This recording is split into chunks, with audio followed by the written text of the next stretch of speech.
Hi, everyone. I'm Dr. Liza Long. If you are in my Survey of World Mythology class, yay for you! You might have figured out that mythology is a particular passion of mine, and I have worked so hard to bring and share these concepts with you. Now, I'm assuming if you are taking the course that you're kind of a mythology nerd like me, and that you're in there because you really want to think about and understand some of the world's great myths. And also Thor, anyone? But we're in this interesting new age of artificial intelligence. And you might also have noticed that I allow uses of generative AI in the class. In fact, I allow any uses as long as you are citing, acknowledging, and telling me why you made a choice to use generative AI. Now, I want to show you one place that I think is a particularly bad choice for generative AI and that will actually hurt your grade. So I'm going to share my screen really quickly.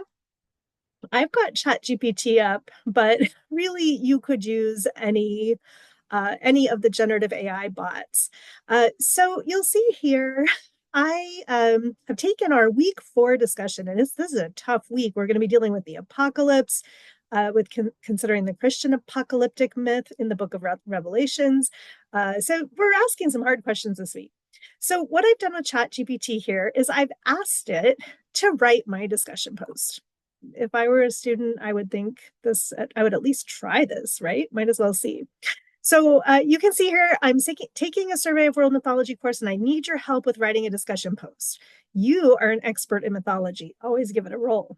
I would like you to create a model post for me so that I can compare what you wrote with my own work. Sometimes if you just straight up ask it to do your work, it'll be like, hey, that's sketchy. I'm not going to do that. So you have to like create a little out like this.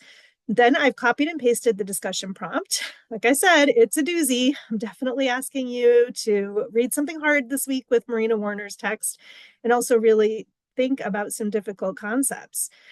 So here's the prompt. I just copied and pasted it straight in there. Of course, ChatGPT is happy to help, but remember, I should compare it to my own work and make sure I bring in personal insights.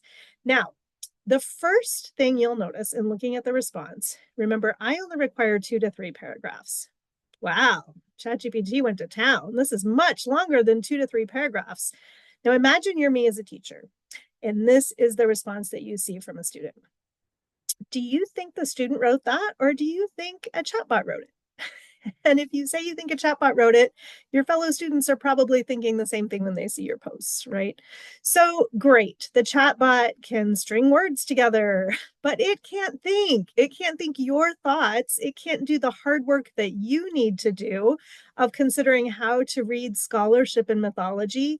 And it doesn't really know how you feel, which we can really, really see as we read through this, right? So what I'm really looking for is you in this post. How do you feel? What do you think? Do you have personal experience with this? Now, that doesn't mean that you couldn't do exactly what I did. You could ask it to write a model post for you. But now this is your starting point. Do you agree with ChatGPT on all of this? So thinking about how you would answer the question, how you fit into this. And then if we go back up to the question, how does it continue to influence contemporary political thought? Well, the bot just dodged that hard question. There's clearly a lot going on right now, right? And I'm asking you to engage with that. It kind of doesn't talk about who the others are. Only you can know that for yourself, right? And how would you defend that? So this could be a starting point for you, but I imagine me again as a teacher. I've put so much love and effort into this course. I'm so excited to share these concepts with you. And then I go to grade the discussion boards and I see this. If I see this, I'm really grading you more on your thoughts and your opinions than on certainly on generative AI's thoughts and opinions. So you're not going to get a good grade. And I'm probably going to reach out to you and say, hey, that's not what I'm looking for. Now, I know you're all good students, and sometimes good students would go to a tool like this because they want to make sure that everything is correct. So think intentionally about how you're answering these discussion board questions. I don't really want to see all this stuff. I would rather see a lot fewer words and a lot more substance than what we have here.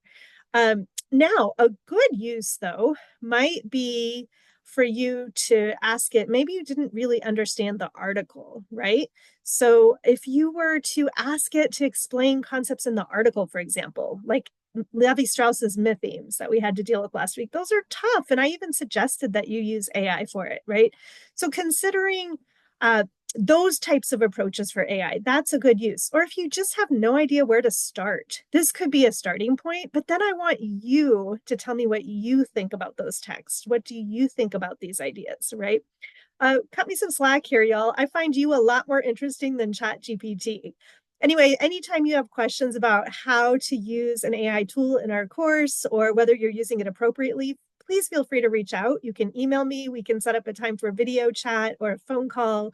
But mostly, I just really want to see how you're responding to mythology and how you are applying the concepts we're learning in the course to our real world lives today. Remember, stories are powerful and they help to shape our ways of interacting with each other, with our society.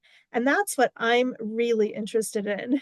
So if you can cut me some slack and give me a little bit more of your thoughts and a little less generative AI, that would be great. Thanks, everybody. Have a wonderful week. Bye.